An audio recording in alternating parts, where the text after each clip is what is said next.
Hello, welcome everyone. Welcome. Hi everybody. William. We'll get started in just a sec. Make sure everybody can get in. Looks like the numbers are climbing, so we'll just give it a few more seconds. Welcome everybody. Wow, great to see people from so many places around the world. Yeah. Love it. I love it.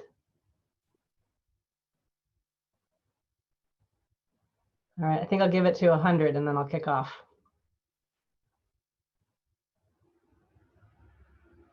Fantastic. Welcome everybody. All right, let's get started.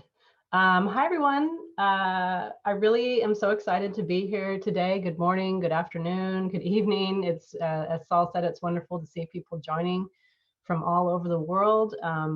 I am located in California near San Francisco, and I'm here with Liz and Saul, who are in the UK, located at Loughborough University.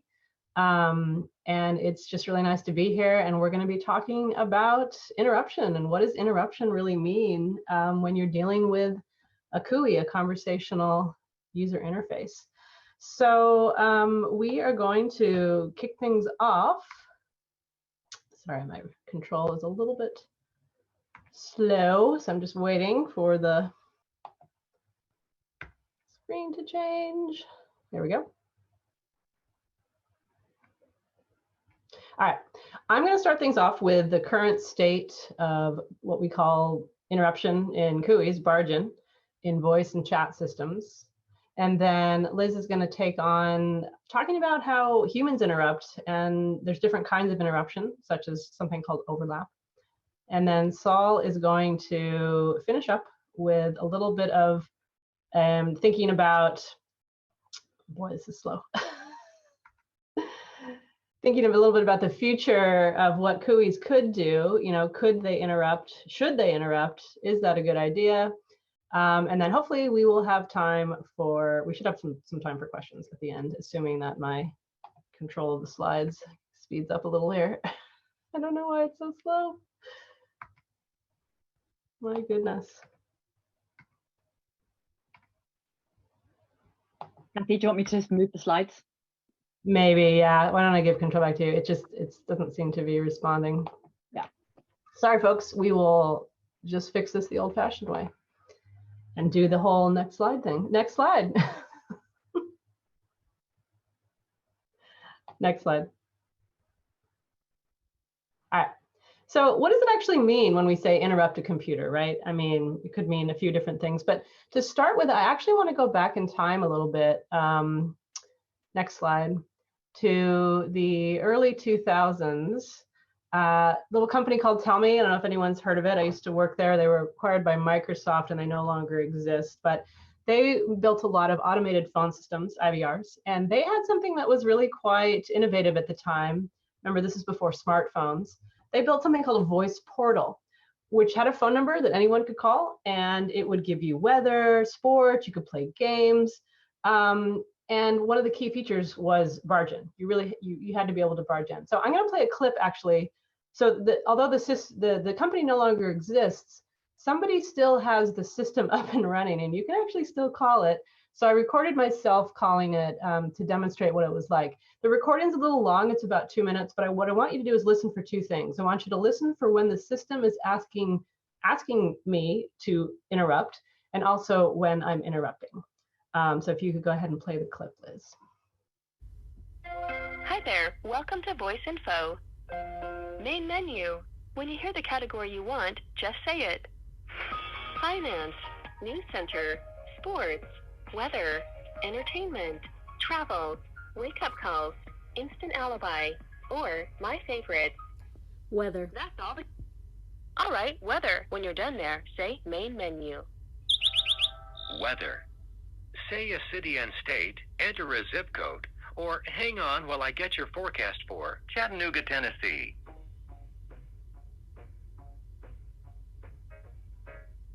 Say stop to interrupt this forecast. At 3:17 p.m., it's cloudy and it's 62 degrees with calm winds. Today, mostly cloudy skies. A high I have 64. Main menu. When you hear the category you want, Sports. just say it. All right, sports. When you're done there, say main menu. This is sports. Say the name of a sport or say, tell me my choices. Basketball. NBA. Here are the latest NBA scores and schedules. You may interrupt at any time with an NBA team name or another sport. Yesterday, the Jazz downed the Trailblazers 121 Main to menu. 150. Main menu. Blackjack. When you hear the blackjack, got it. When you're done there, say main menu. Welcome to Blackjack. Celebrity voice impersonated. Shuffling, you were dealt the 5 of spades and the 7 of clovers for a total of 12. The dealer is showing the 4 of diamonds. Say yes for another card or no to stay. So I don't know how many of you recognize that fake celebrity voice of Sean Connery playing poker. Anyway, so I think there's a lot of interesting things about this system, actually. So there's the fact that it's constantly saying, you know, say stop at any time, say main menu at any time, say the option you want at any time. And also it has some other interesting things that don't have to do with Barge-in, but it has a lot of audio, right? It's got like the sound of the basketball game. It's got the birds for the weather. It also has personalization. It remembers my phone number, and the last time I had asked for weather, it gave me the weather in the same place. But the thing is, a system like this couldn't exist without Barge-in. Imagine if you couldn't interrupt and you had to go through every single option every single time. It would just be unusable. And so at that time, you know, that was an essential part of the technology. Next slide.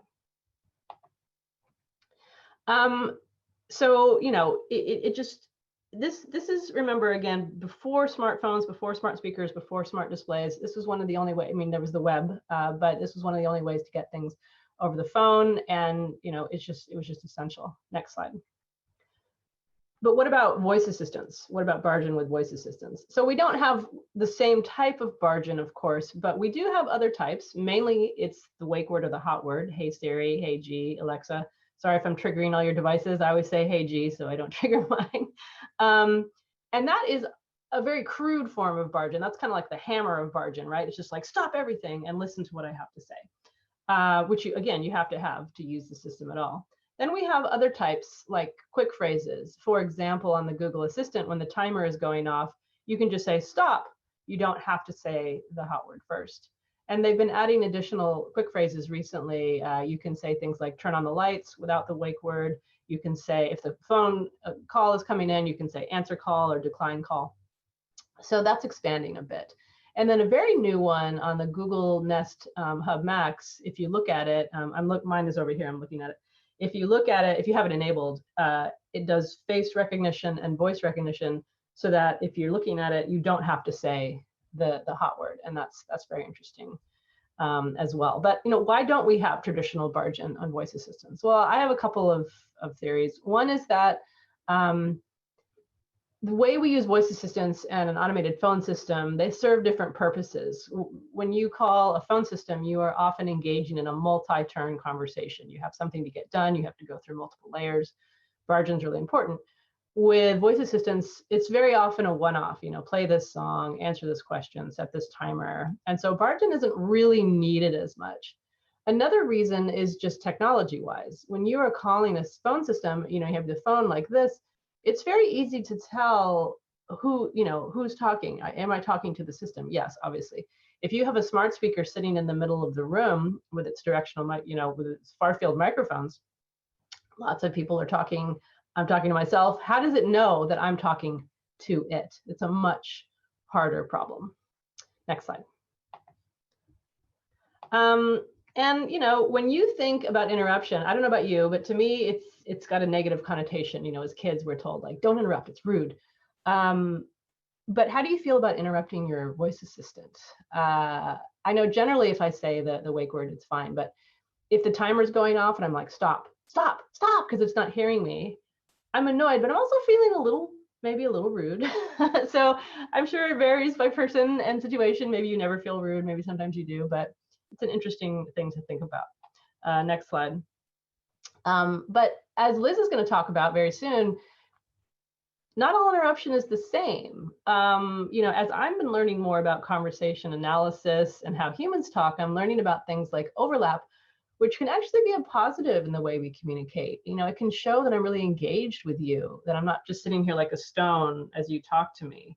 I'm supporting you, but overlap is not something we do with CUIs, with conversational user interfaces. So the question is, should we? Should a CUI interrupt us? Imagine I'm texting with a friend. We're talking about our weekend plans, and we're saying, oh, maybe we should go to the movies. I heard there's this new movie out called The Menu. And what if an assistant of some type jumped into the conversation on text and said, oh, here's the movie times for The Menu on Friday? Would that be good? Maybe, maybe not. But I'll give you an example of a bad interruption, which is I was watching the incredible TV show called Love is Blind. Okay, it's a terrible, terrible TV show. It's a reality dating show. And for anyone who hasn't heard of it, basically you've got a bunch of men and a bunch of women, and they get together and meet each other, but they don't see each other. They talk one-on-one through a wall, and they have 10 days to get to know each other. And during that time, they can propose to each other, and they honestly, some of them get married. That doesn't matter. Okay, what matters is there was a person on the show that I was watching named Alexa. And at a very critical point in the show, someone says, Alexa, and my Alexa woke up and it listened to what the person was saying to her, and it interpreted it as, oh, she's looking for a new TV show. I'm going to go find it. And it changed the channel at this very incredible, you know, right at the wrong moment. And I was like, no. So that was an example of bad interruption. Okay, next slide. So as you know, sometimes CUIs, they just don't handle interruption well. Either they just ignore it fully, like most voice assistants, unless you say the hot word, or even on the automated phone systems that have Barge-in. Let's say I called my airline and I'm talking, and I turn and I say, honey, what is our flight number? And it doesn't realize that I'm talking to my partner. And it just either says, I'm sorry, I don't understand. What's the flight number? Or maybe it takes me somewhere else in the system. So even then, Barge-in can be a little bit tricky. Back in the old days of automated phone systems, we actually had a slightly different usage of the word hot word. We used it to mean something called that more like intelligent Barge-in. And an example of that is I worked on a phone system called 511 where you could call in and get local information about traffic and things. And it would tell you like incident, traffic incident, traffic incident. And you could say like next, stop, main menu to move through them. But if you said anything else, like if I was listening and I'm like, oh no, it's going to take me forever to get there or whatever, it would ignore it. And I think that's really the necessary feature of Barge-in with these systems is you have to have this intelligent Barge-in like humans do. Like if someone's over there talking, I know they're not talking to me, and I'm not going to be like, why are you interrupting me? Because you know they're over there. So we have to add those types of things to the technology if we really want to succeed. Next slide. So when I was in the UK this summer, getting to work with Liz and Saul in person, we were trying to record the example where Siri offers a bit of encouragement. So go ahead and play the first clip.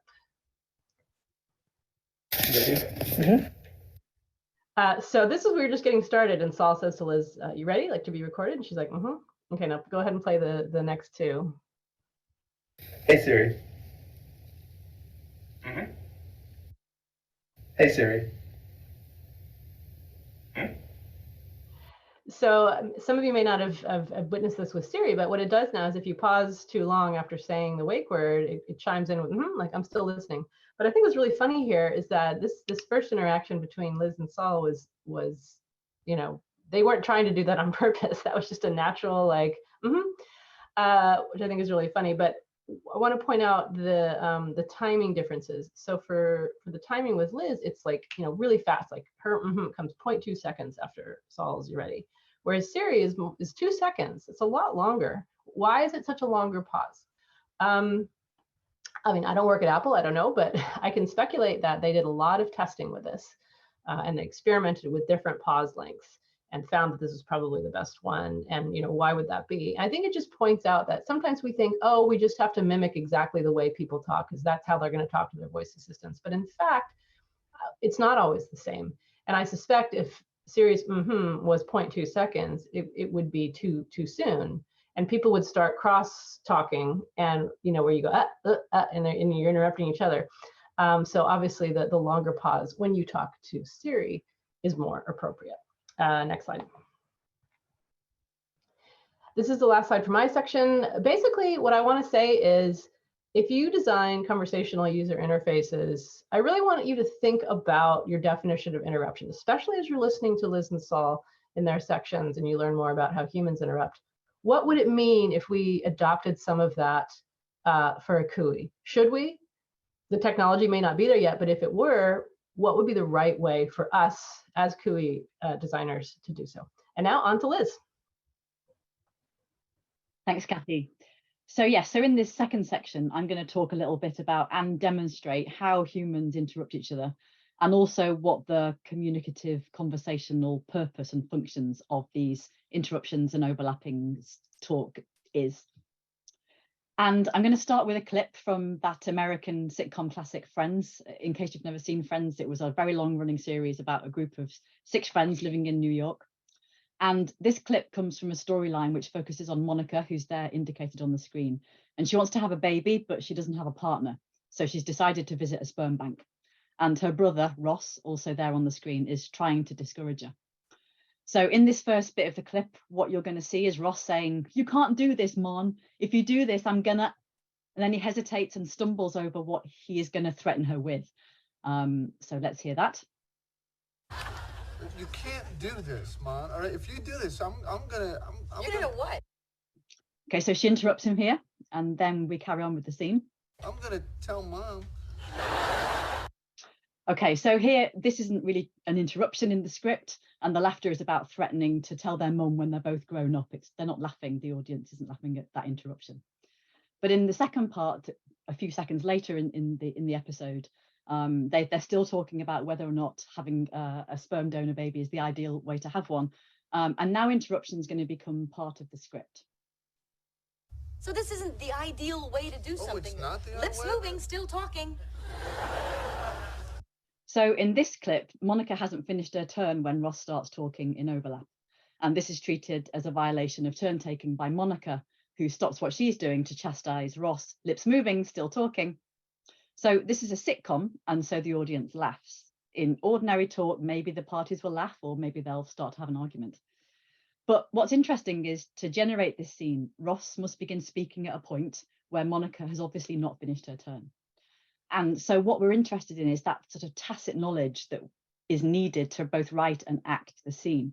So the script writers and the actors both need to know several things about how a turn is built and how turn taking works in order to make it work. So here's a transcript of what Monica says, and the square brackets there that you can see are where Ross starts and stops talking, and we'll look at what he does in a moment. Conversation analysts have found that speakers are sort of normatively entitled to one unit in a turn, and we call these units turn constructional units. So here comes the science bit. And these are the building blocks of any and all conversations. So Monica's first TCU ends with the word something. That's where her intonation falls. She's completed an action in that TCU, a sort of rebuttal. But then she starts another TCU, that but, and then she abandons that and takes another one. And if you're ever wondering what not getting a word in edgeways look like, it's this moment in the transcript where Monica finishes that first bit and then latches immediately into the next bit of her term that she's trying to chunk together. And you can see that there with the equal sign. But she abandons that second one and then produces a third TCU to say lips moving, still talking. So as well as these TCUs, the other thing that is very important for turn taking, of course, is knowing when you can take a turn. And we call these moments of when you can take a turn in interaction transition relevance places. So here's one TRP at the end of that first chunk, and here's another one at the end of that third chunk. And so after every transition relevance place, either the next speaker starts talking or the original speaker keeps talking, and that's basically how it works.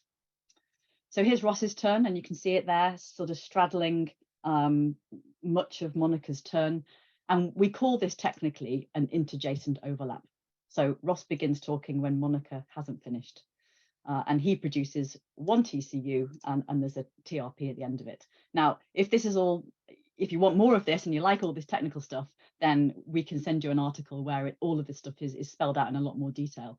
But the point of this really is that you can start to identify a lot more things about different ways of overlapping talk that don't really fit that more morally laden description of barge-in or interruption. Whilst on the other hand, conversation designers mostly focus on this kind of interjacent overlap, actually, a barge-in.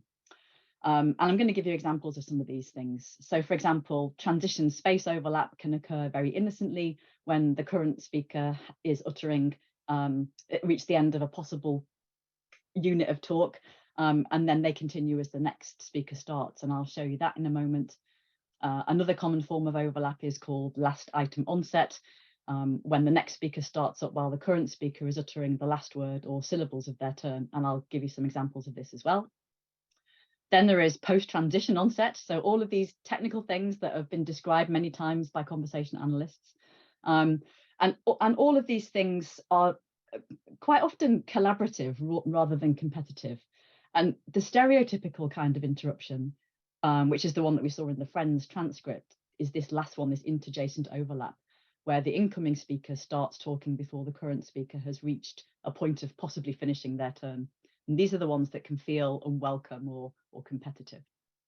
So I'm just going to show you some more examples of interruption from human-human talk. So this one is an example of what's called transition space overlap.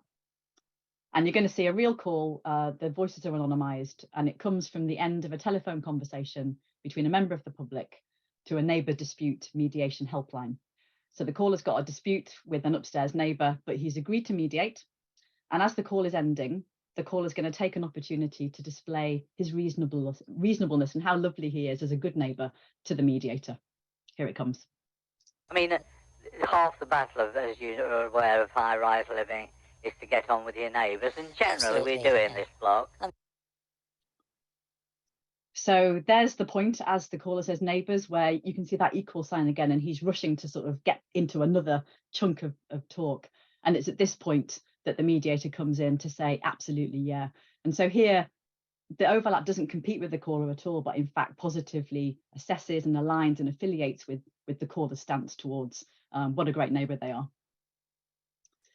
So you can start to think about things like, would we want a CUI to enthusiastically join in and endorse what we're saying, or be able to recognise our enthusiasm or lack of it for what they are currently saying?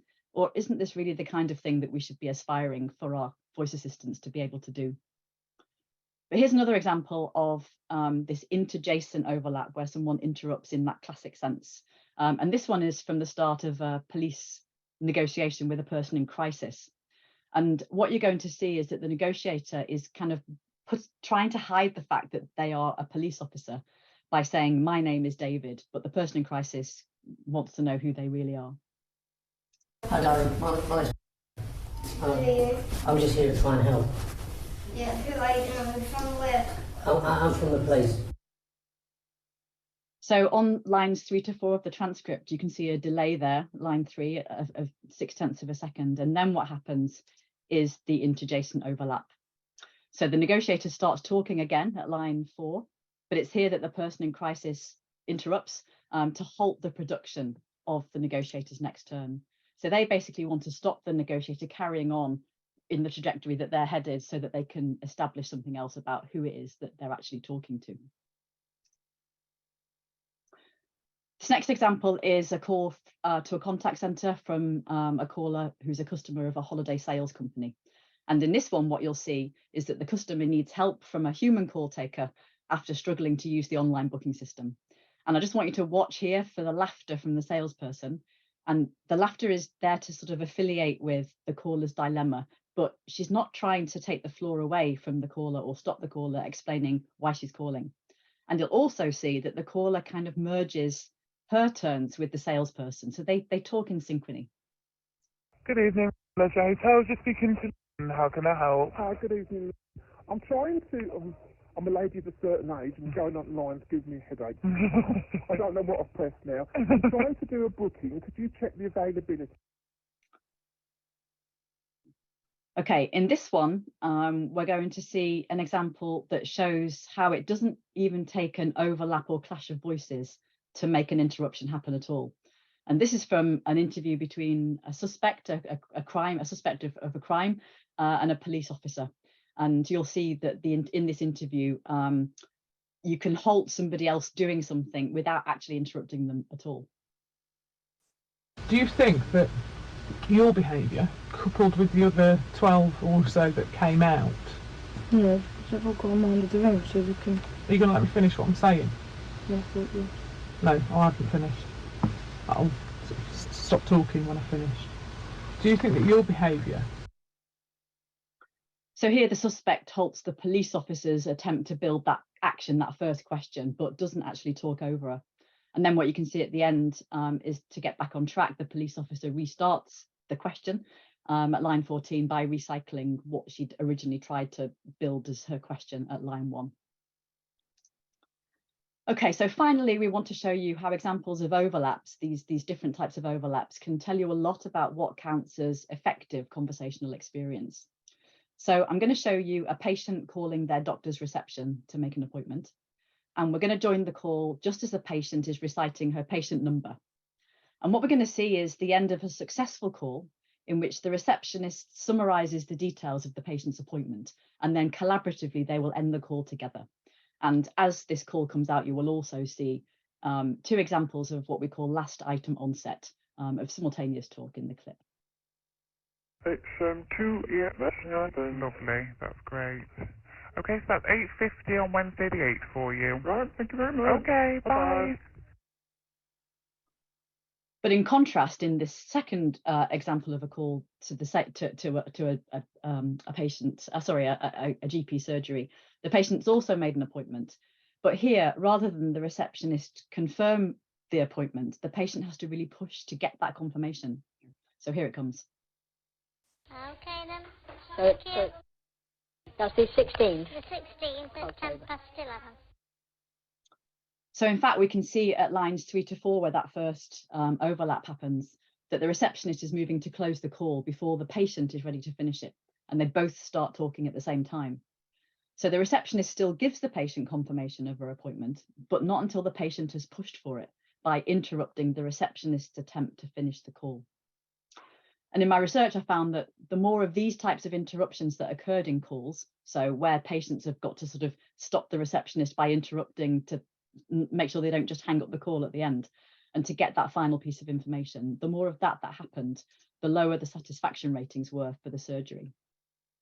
So it can be really useful and important to be quite precise about what kinds of barge-in is happening and where it happens and to what use it's being put. Okay, I'm now going to hand over to Saul. Thanks, Liz. So I hope what you've all seen from Liz's demonstration there is just the marvelous subtlety of all of the different ways in which people use simultaneous speech as a resource for interaction. And what I'm going to talk about in this last section is how we might be able to use some of those resources in the design of CUIs and maybe interrupt them in more subtle and differentiated ways, and also whether they indeed should be able to interrupt us. Next slide, please, Liz. So one thing to note is that we do often already interrupt machines, and Cathy showed us how we do that using Barge-in in automated telephone attendance systems. But we do it even when there's no expectation that the machines can recognize and deal with interruptions. Could you play the example, please, Liz? Thanks. Medical Centre is now booking flu vaccination appointments. If you are eligible for a flu vaccination and haven't had one yet, please ask reception to book you an appointment. So this is an example of how we regulate access to medical, well, to the wonderful National Health Service that we have in the UK. Everybody has to call at a certain time. Everybody gets put into an automated attendance system. It doesn't recognize or deal with us using Barge-in, but people do tend to also talk over them. Sometimes these very long kinds of messages that you get when you call your GP surgery. Can we have the next slide, please, Liz? But as Cathy mentioned earlier, even when we do use interruptions with CUIs, that does sometimes actually do the job. We can use the wake word or the hot word as a way of cutting short query responses and dealing with other kinds of conversation design problems. So in this example, what you're going to see, what you're going to hear, is a way of dealing with an overlong kind of multi-unit error message that kind of goes on and on. So we're going to see the user coming in just after the first hearable point of the error message's completion, as in design is not in where it says the hub that device TV is connected to is not responding. And then the user uses the wake word, and indeed the device cuts off. If you could play that example, thanks, Liz. Alexa, turn heater off. Sorry, the hub that device TV connected to is not responding. Alexa, please check its network. Turn off heater.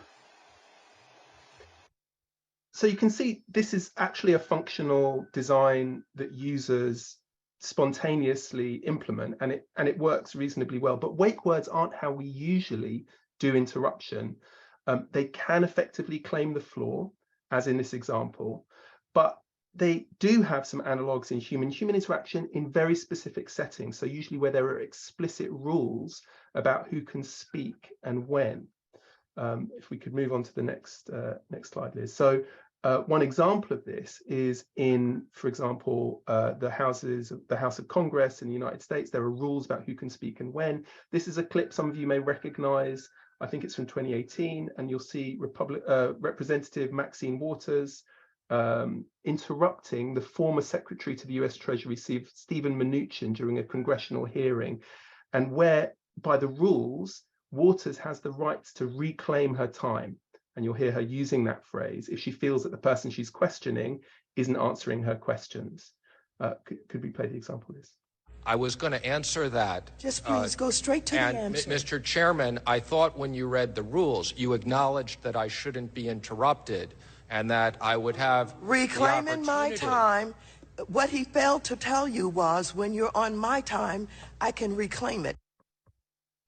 So reclaiming my time works in this context, and you can also think of lawyers in a courtroom saying things like objection.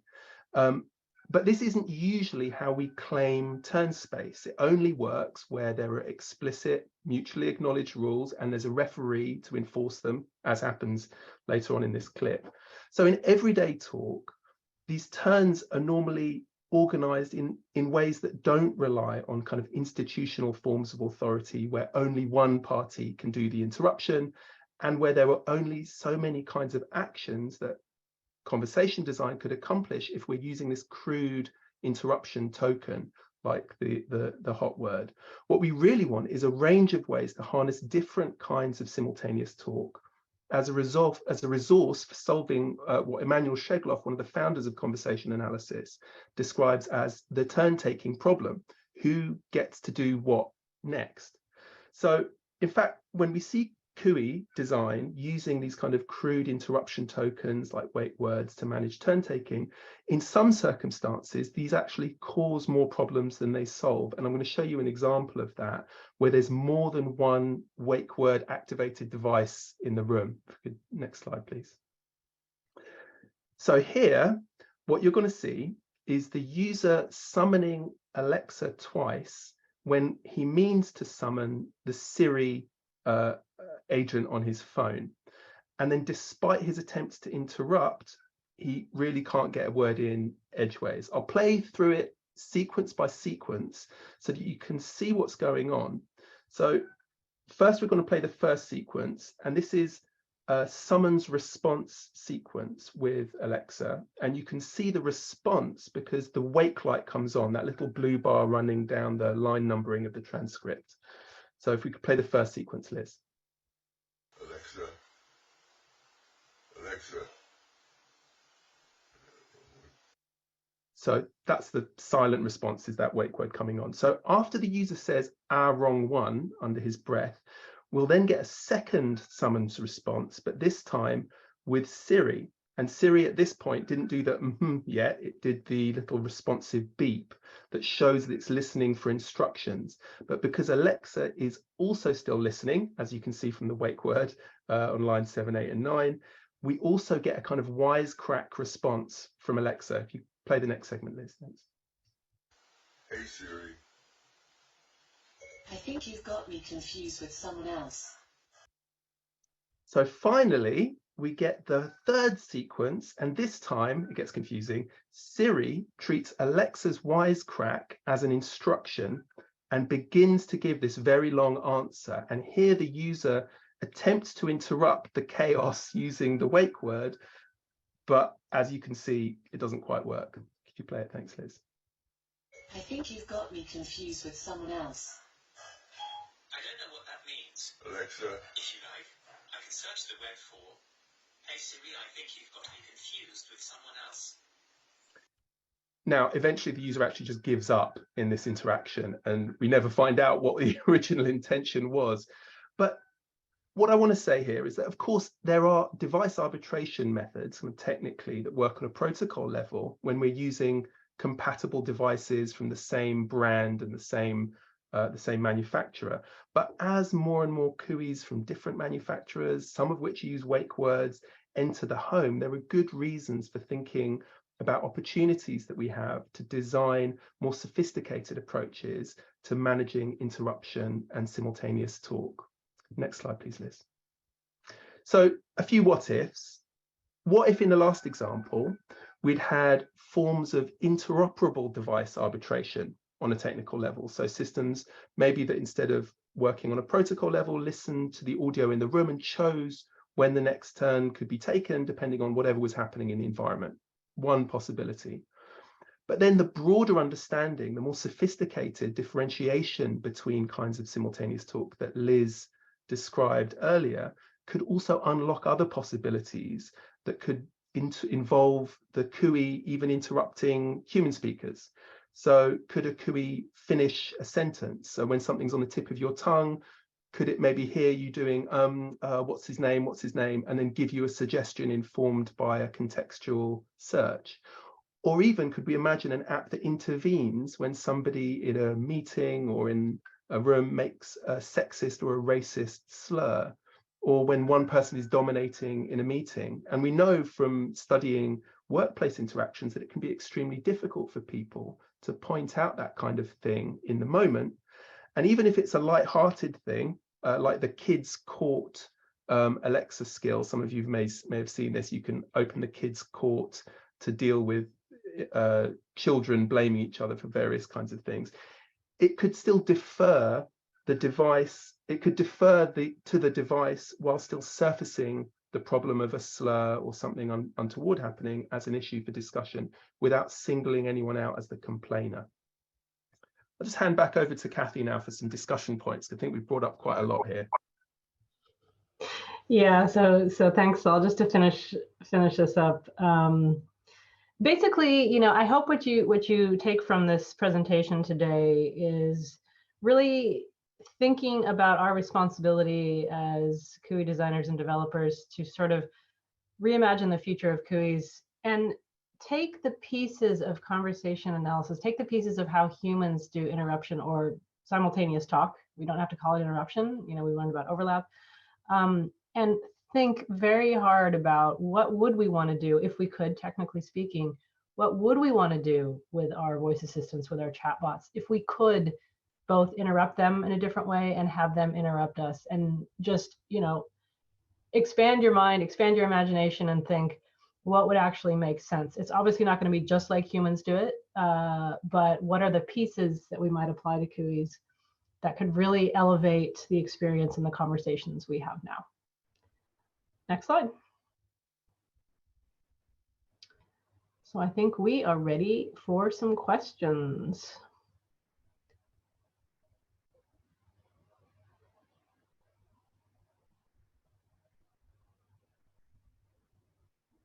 I can see one question in the Q&A box, so I don't know what the etiquette is. Should I read it, or does Jason want to read it himself?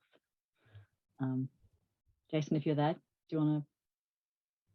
I don't think we can do that in webinar mode, Liz. So I think you go ahead and read it, and then I'll read it out. Yeah. It's, are you aware of any studies of people's perception of their authority / power relative to conversation partners versus their willingness to interrupt or be interrupted? I can start answering that one, I think, because the answer is yes, there's lots of research. Because back in the 1970s and 80s, when people were getting especially interested in gender and conversational style, the claim was that let's say men interrupt women more than women interrupt men. And then there's lots of sort of meta reviews of that research that maybe doesn't find that quite in the way that we imagine it happens. And then when factoring in things like power and status and those kinds of things, then you start to see different sets of relations in not just interruption actually, but also who talks most and who uses particular linguistic devices.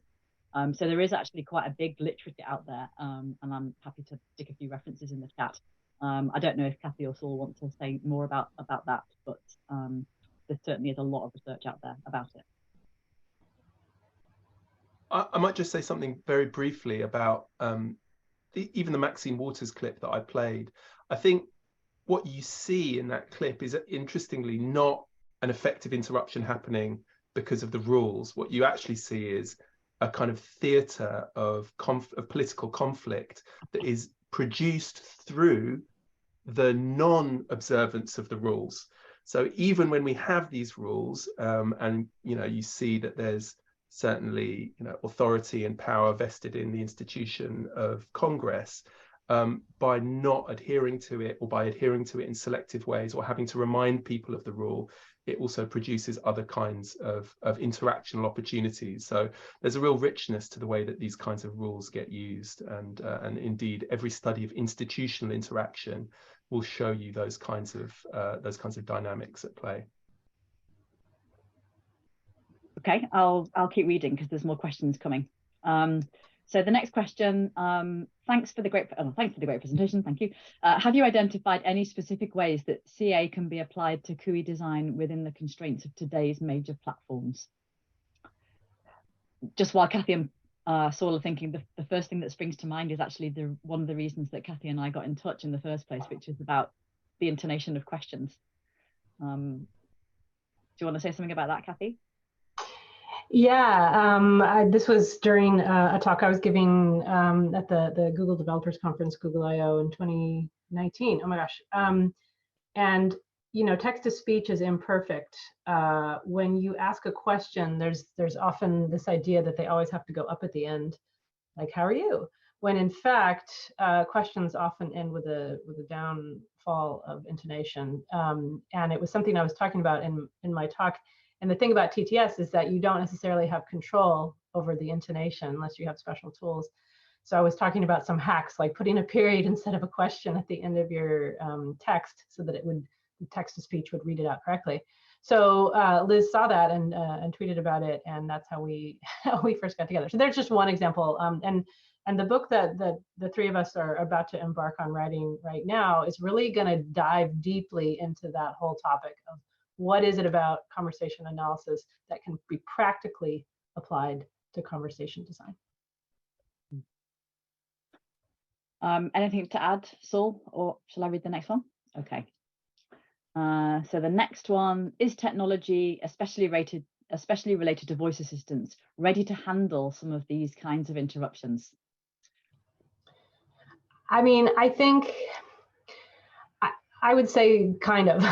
Like, I think an example that I pointed out earlier called the quick phrases one, where you could, when the phone is ringing and you can say answer call or decline call. To me, that's the beginning of what I refer to as intelligent Barge-in, or the one where you're looking at the device and it knows, oh, it is talking to me. And I think we need those types of things, because the crux part of it, well, the first step is the system has to know that you are talking to it, and not just talking to someone else or yourself, or the TV is talking. And we need to be able to do that. So I think we can sort of do that. We have a ways to go. And then I think really a lot of it is going to be up to CUI designers, like, because there's always that tension between what can the technology do and what should it do. And you may have a development team that's really excited about this, but you as a designer should really be thinking in your hearts, like, what is the right thing for our users? Not just can we do it, but where should we do it? And we need that guidance from all of you to figure that out. Yeah, go on. I might just have a little bit to add there. I mean, there's lots of interesting research in this area. I think that looking to technology itself and the kind of underlying tools that we have to address some of these issues, there are lots of people doing that, working on disfluency, synthesis, working with miscommunication. How do we use that as a resource for interaction? But these are very much research projects, and I don't think that they're yet integrated into the major platforms that would enable them to be used for conversation design yet. But I still think there's a lot that we can do with current technology. Great. Okay, the next one. What have you found to be effective recovery prompt examples to get a conversation back on track if the understanding is not clear, for voice or chat? This is repair in CUIs is like such a huge topic, and it's so important. And I think you know, just as a side, like some people who are coming from like visual design or interaction design and become conversation designers, it's something that they really have to take on, because in interaction design, you know, you press a button or you don't press a button, it's pretty clear. But with conversation design, people are always saying things that you did not anticipate when you wrote your prompts. So it's such a key question. And in terms of strategies, you know, if you pick up a conversation design book, it talks a lot about it. But generally, you have to be thinking, why is the person saying something that I didn't expect? Is it because the prompt doesn't make sense? Is it because maybe you've asked them for something like their account number and they have to go get it and they're not ready to speak yet?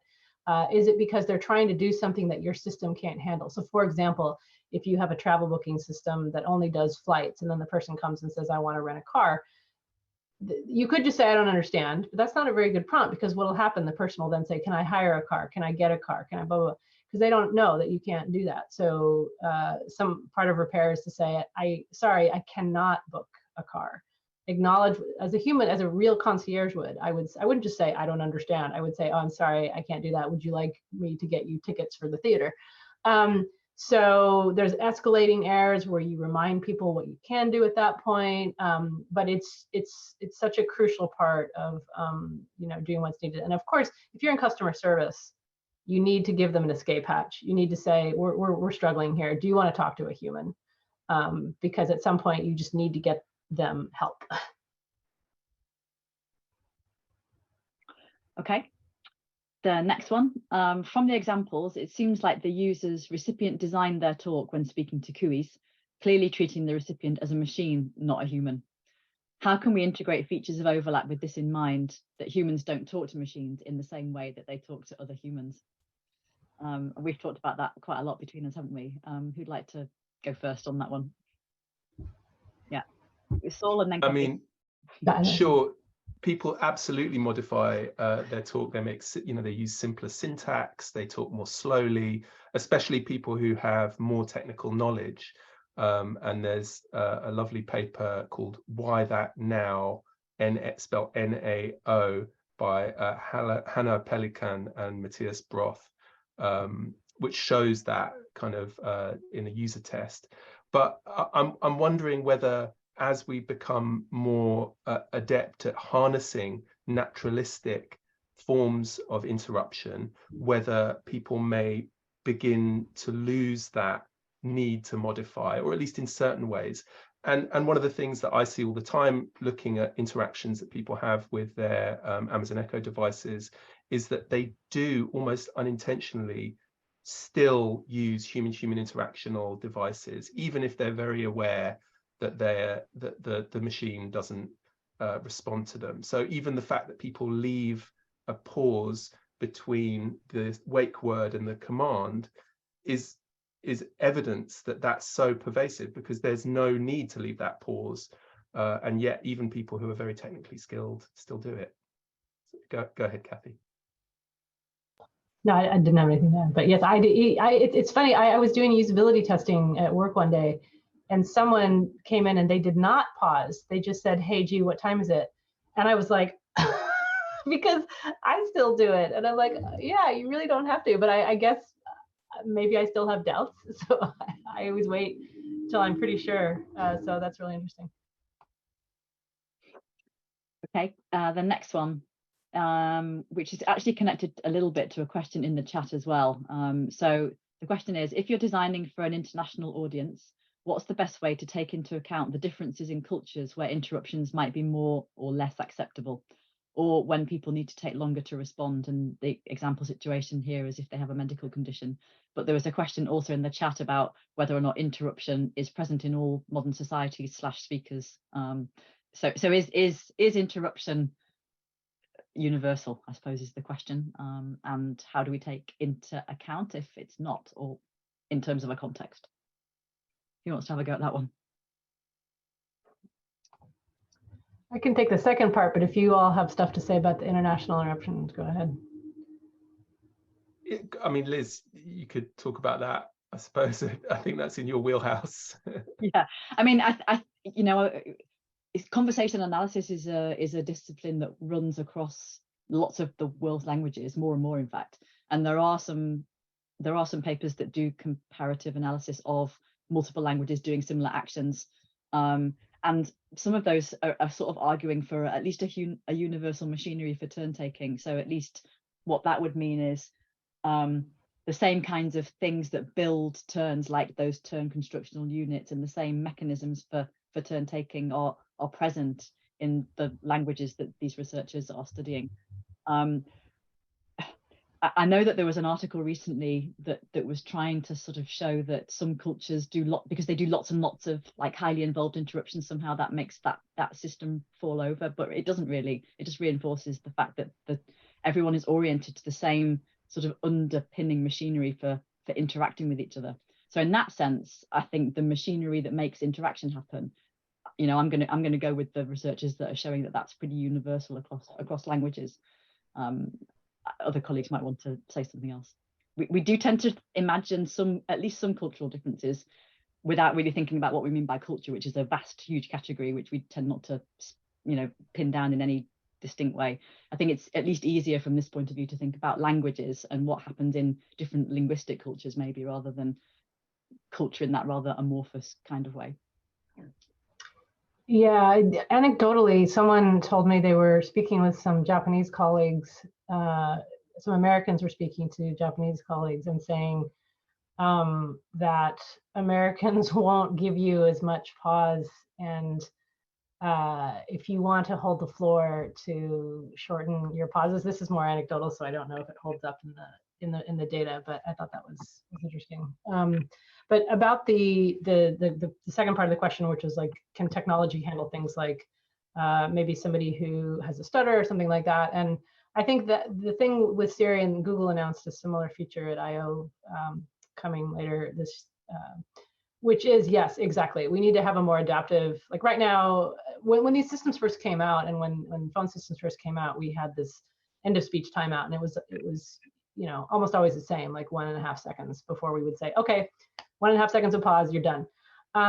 And clearly that's a very, you know, sort of gross way to do it. It's not always going to capture. Like, if I ask you a question that's going to elicit a longer answer, like, you know, I'm taking your insurance information, and I'm like, tell me about the accident, and you launch into this story, you're going to have pauses in the middle potentially that are longer than 1.5 seconds, and we don't want to cut you off. Whereas if I'm just saying, you know, a yes, no question, you're going to have a very fast response. So things like the from Siri are trying to allow for exactly that, which is that different people, especially if you have perhaps a medical issue, you might take longer to say what you want to say. And so we are building technology to be much more flexible and dynamic, and not just cut everybody off at the same amount of time. Okay. I'm going to put some references in the chat as well. I just tried to upload something, but I don't think you can upload PDFs on the chat, but we'll find some more things. So the next question rather, could cooeys be used to reclaim time or object in professional scenarios where there are set in stone rules for behavior / conversation that needs to be followed? So this question is both inspired by Saul's example and Saul's idea of interruptions when someone produces an ism, so something ableist or sexist or racist. Could the cooey be the arbiter of other company policies, and do we want that? I mean, I should just say this is, you know, an idea that we were discussing, and I think it would potentially be quite absurd. You can imagine how crude current approaches to these kind of keyword erasure usually is. You know, in chat, people find ways around it, but I think that the idea is mostly to spark some kind of discussion about how CUIs could interject or interact or almost be a third party in a conversation, rather than just having this dynamic of summons, command, response. And we see that in the ways that people actually use these devices. So I've got lots of data featuring people in smart home care environments where you've got a carer, a disabled person, and a CUI that is operating a smart home system. And you see these three-way interactions that are really interesting to observe. People do use CUIs to do things in multi-party interactions. So apart from anything else, I think that's a really interesting area to explore. And it might, of course, involve getting them to do institutionally relevant tasks like intervening when people do things or say things that are banned by company policy. Yeah, I mean, I think it would be an interesting experiment, if nothing else. Yeah, we talked about you know, more low tech tools like the Gender Avenger, where you sit in a meeting and you just hit a button each time it's a man talking, it's a woman talking, and those kinds of things that you could imagine, you know, on some kind of next level. Anyway, more for a reflection, I think. Okay, the next one, I think this is more of a comment than a question, but I'll read it out in case people have comments to add to it. So right now, it seems to me to innovate, you would have to work at the ASR level. That's beyond most conversation designers' abilities. I can take a crack at that. Hey, Andrew. So, you know, it's true that conversation designers are not typically going to be the ones, you know, building the speech recognition models. But I think a really good point is that we should not be working in silos. So, you know, conversation designers should have a close relationship with the people building the speech models. I know obviously it depends on, if you're a lone conversation designer, you're not going to go, you know, modify ASR. But if you're in a company or you work with a company that has tools, it's good for us as conversation designers to have influence with that and say, you know, what we really need, for example, is a more flexible end of speech timeout. Yes, I, the conversation designer, am not going to build that timeout, but we should be really talking with and working closely with the technical team to say, these are the types of features that we really need to build the right user experience. Okay, the next one. Doesn't building in the ability to interrupt in a VUI presume that the system is continually listening during the conversation without the wait word? How difficult is it to solve this challenge currently? So, I mean, as you saw with the example of the quick phrases, like, for example, saying stop during the timer or saying other things during when the system is speaking, it is doable. I think there's a lot of complexity around it. It doesn't work with, you know, with just everything, but we can do it in a sense already, and it'll probably just be getting smarter, hopefully, as time goes on. And again, sorry, I should say, you know, there's this idea of, so for example, the stop one for a timer or alarm or other things, it's listening locally for specific key phrases. It's not going out to the cloud to see what did this person say. It's on device saying, okay, if they say stop, we're going to stop, and that's it. So local devices only have so much capability right now, and I think that will change over time. Okay, we're running out of time, but let's see if we can get through a few more questions. So in a highly regulated business with power users, would you advocate for Barge-in any differently than consumer-facing experiences? I can take a crack at this. Just thinking back to old days of automated phone systems, it was interesting because when we sometimes had an example was we had an Australian betting system that had a very complex sequence of things a person would say to bet.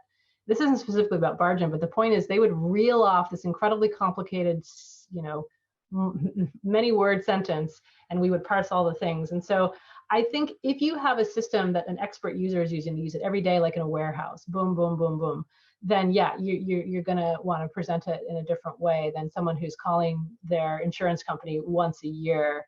You're going to have a slightly different setup in that case. Okay, maybe one more, and then maybe for folks whose questions we haven't got to, because there's quite a lot in the chat as well as the Q&A, please feel free to email. I'm sure we're happy to do that. So the final one that we can see here are there, I'm not sure if this is, are they resource options you can recommend on improving repair effectiveness? I'm not quite sure what that means in relation to interruption. Yeah, I'm not quite sure what you mean by resource options. Do you mean? Let me find one more that's about interruption before we finish. Let's have a look. Okay, here's the final one then. What do you think about the relationship between interruption and digression? Do we know that certain kinds of interruption signal intent to vacate the line of conversation, and others might want to return to the point of digression? I mean, just thinking about the examples that we saw that I played in the middle, some of those at least are temporary digressions while someone fixes something or wants to establish something before they're prepared to carry on. And I guess they can sometimes digress further or expand out and out and out, and then eventually you might get back to something.